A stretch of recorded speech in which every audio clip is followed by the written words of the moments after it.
Portugal. Nico, d'ailleurs, les premières émotions qui remontent du côté du Portugal, qu'est-ce qui vous arrive comme information? Moi, je suis en train de regarder. Là, il y a notamment une vidéo là, qui commence à pas mal tourner de Cristiano Ronaldo en larmes parce qu'il fait ses adieux à la Coupe du Monde aussi. Ouais. Et là, je lisais le titre de l'un des sites de référence du foot portugais. Ils disent « Et à la fin, on meurt tous ensemble ». Voilà, il y a un peu de ça. Mais il y a quand même beaucoup de... Il y a un Portugal très désabusé depuis le début de la Coupe du Monde, mais je dirais même depuis quelques mois, notamment vis-à-vis de Roberto Martinez. Mais il prenait très très cher avant la Coupe du Monde. Mais de toute façon, c'était quasiment acté qu'il allait partir. Mais là, je vois vraiment pas comment Roberto... C'est la cible Roberto Martinez, le sélectionneur. C'est-à-dire, en France, par exemple, à l'étranger, il y a beaucoup de débats autour de Cristiano Ronaldo, mais il ne faut pas oublier que Ronaldo aussi joue. Et d'ailleurs, hier, il a fait une très très bonne conférence de presse. D'ailleurs, Ronaldo, hier, en avant-match. On en entendra un extrait, parce que maintenant que c'est terminé pour Cristiano Ronaldo, c'était un combat face à la presse. Et d'ailleurs, on l'a interrogé là-dessus, à savoir, qu'est-ce que ça vous ferait demain si vous étiez remplaçant, puisque Gonzalo Ramos avait marqué le match face à la Croatie. Il a dit, mais moi, moi je suis là pour aider, c'est pas moi qui fais l'équipe, quoi. Donc effectivement, c'est pas lui qui fait l'équipe. Et celui qui fait l'équipe, il a décidé que c'était un élément indispensable.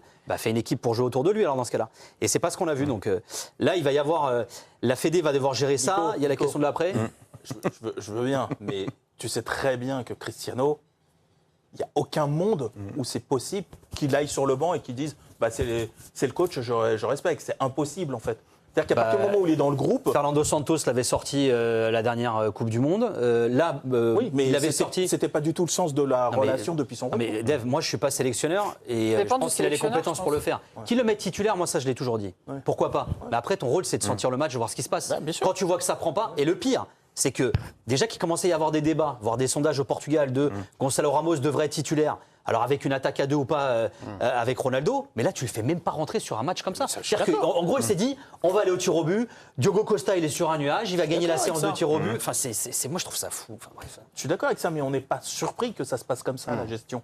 C'est-à-dire qu'on l'a anticipé, il n'y a personne qui s'est dit, quand ils vont attaquer la Coupe du Monde, Cristiano va sortir à l'heure de jeu. Moi, je ne suis pas surpris. Je veux juste que maintenant, chacun prenne ses responsabilités. Oui, bien sûr. Mais de toute façon, Roberto Martinez. On va parler de Cristiano Ronaldo, évidemment, mais quand même pour rebondir sur la réaction du Portugal, on mesure sur ces images-là, on imagine dans tout le pays, l'impact de cette élimination avec cette génération, avec Cristiano Ronaldo, même s'il est vieillissant, de l'élimination du Portugal face à l'Espagne. On sent vraiment, c'est un pays qui va être meurtri par cette élimination. Ça faisait longtemps qu'ils n'avaient pas été aussi bien armés quand même. Ouais.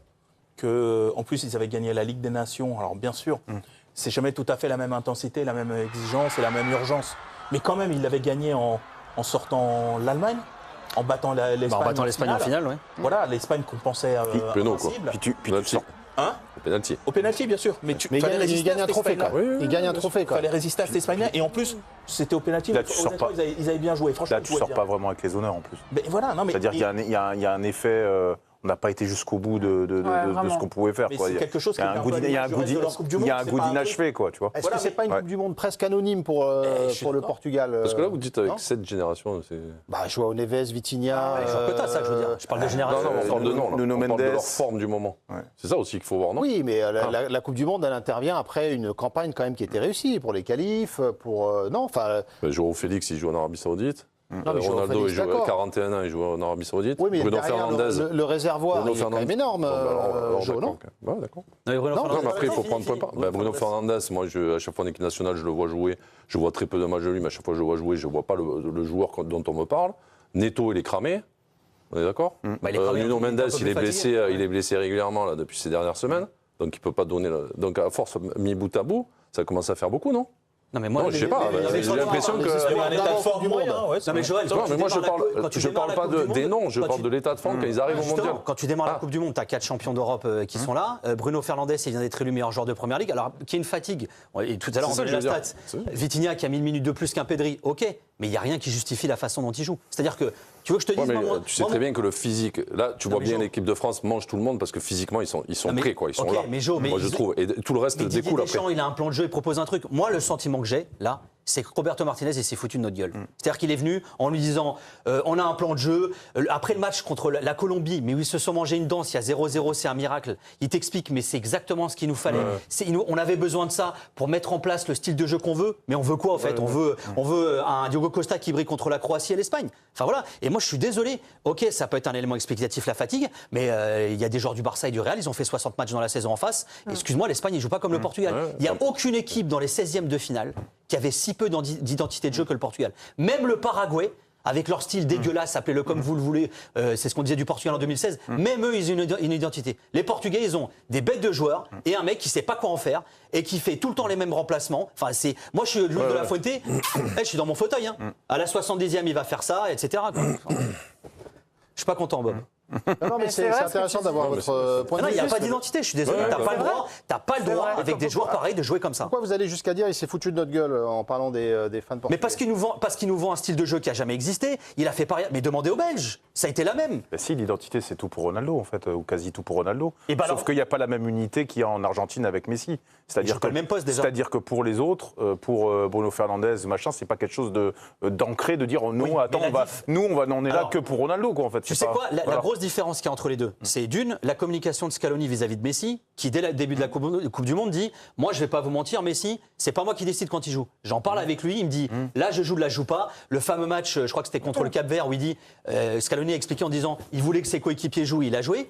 Martinez, on lui pose la question, il dit, ah non, ça marche pas comme ça chez nous. C'est moi qui décide. Alors ok, assume tes responsabilités. Deuxième chose, si c'est tout pour Ronaldo, fais une équipe qui joue pour Ronaldo alors. Mais te plante pas derrière lui après en mode, il a pas marqué, c'est trop facile. C'est là où je te dis que tout est paradoxal. Il rend pas service à Ronaldo, il rend pas service à l'équipe. Et à lui-même non plus. Tout est paradoxal dans cette sélection en fait. Est-ce qu'il a réagi, Roberto Martinez, Léna? Oui, il a réagi et je pense, Nico, que cette déclaration va vous énerver. Je vous la lis. Le message est clair, nous pouvons être très fiers. Les joueurs ont joué avec le cœur. Je pense que c'était notre meilleur match de la Coupe du Monde.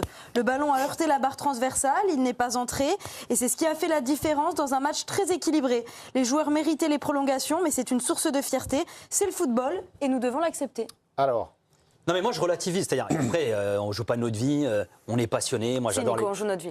Ouais, non mais moi le côté devoir relativiser, hier Ronaldo a dit une chose très juste en conférence de presse, il y en a qu'un qui gagne à la fin. Et lui ce qu'il retient notamment avec l'âge qu'il a, c'est l'aspect passion, émotion. Pardon, hein, mais Roberto, on n'a pas eu d'émotion avec cette équipe. Moi la seule émotion que j'ai, c'est j'ai les nerfs en fait. C'est je suis frustré, je vois un bon gardien qui brille, je reconnais pas les joueurs qu'on voit habituellement, je reconnais même pas le Portugal d'il y a un an en vrai. Nico, ça fait quand même plusieurs phases finales que ça dure. Ah ouais, je suis d'accord. C'est-à-dire que 2024, t'as pas plus d'émotion. 2022, on sait comment ça finit avec les larmes de Cristiano dans le couloir, l'image terrible. Mais je crois que l'Euro d'avant, il n'est pas tellement plus convaincant. La Coupe du Monde 2018 non plus. Je trouve que depuis 2016, donc depuis 10 ans, honnêtement, le Portugal enchaîne des phases finales.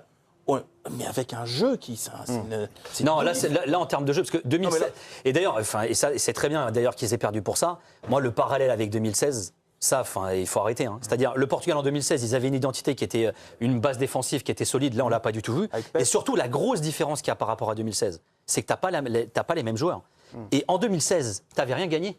Là, tu as gagné 1 euro, tu as gagné 2 Ligues des Nations, ce qui est colossal pour un pays qui n'a jamais rien gagné. Tu as un autre degré d'exigence en termes de jeu notamment. Et là, on n'est pas du tout là-dedans. Tu ni le beurre ni l'argent du beurre, tu rien en fait. Est-ce qu'il est à côté de la plaque, Joe, pardon, Roberto Martinez dans... Je ne sais pas, après, c'est vrai que Nico en sait plus que nous, mais après, je veux bien le sélectionneur, il peut faire des erreurs. Mais par exemple, les 3 au milieu, ils peuvent aussi après prendre leurs responsabilités et faire jouer l'équipe. Non? Où ils attendent, je sais pas, les 3 du milieu, c'est quand même 3 super. Honnêtement. Bruno Fernandes, Joao Neves et Vitinha, c'est quand même des joueurs de très haut niveau. Ok. Donc toi, il y en a que t'as pas aimé par exemple. Non, mais je veux dire là. Toi, tu dis, ils savent pas jouer au foot, ils n'arrivent pas à se faire des passes. À un moment donné, tu es aussi sur le terrain, les joueurs. Et ils peuvent aussi prendre le ballon et puis commencer à faire jouer les. Moi, par exemple, quand je vois Raphaël Lyan qui rentre en deuxième période, j'ai l'impression. Non, c'est pas autre chose. Pour moi, c'est une question d'animation. En fonction des profils de joueurs que tu peux trouver. Pardon, mais moi, Bruno Fernandes, quand il joue avec un João Félix, il va pas avoir les mêmes ballons à donner que quand il joue avec un Raphaël Lyan. Quand tu as 2 mecs. Tu as Nuno Mendes qui prend le couloir pendant ce temps-là, avant que Léao passe.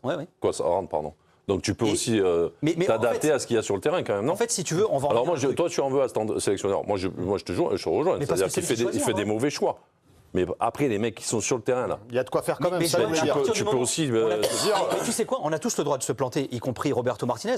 On a tous le droit de réparer. Moi, je ne veux pas le défendre lui, mais je te dis que la responsabilité du joueur aussi sur le terrain, ils ont le droit de se faire 3 passes. Si tu sens qu'il y en a un qui est pas bon, et ben à un moment, sors-le, quoi. T'as des mecs, c'est des totems. Jamais il les sort, ou alors c'est toujours pour faire la même chose. Enfin, il y a un moment, tu as le droit de prendre aussi tes responsabilités, te dire. Oui, de faire des choix pareil, forts, attends, et tu as le droit de prendre tes responsabilités en rectifiant tes erreurs, mais surtout en les assumant. Arrête de te foutre de notre gueule à chaque fois qu'on fait des matchs de merde, de nous dire qu'on a été bon, que c'était génial, que c'est ce qu'on voulait. Quoi. Arrêtez ça. Ça, oui. On a le droit de dire. Il y a de la fierté. On a le droit de dire à un moment, quand tu as des stats qui te disent on se bouffe 2 XG contre 0,06, de dire bon, bah oui, il y avait plus fort que nous en face. En plus, je sais pas, je trouve ça ouf.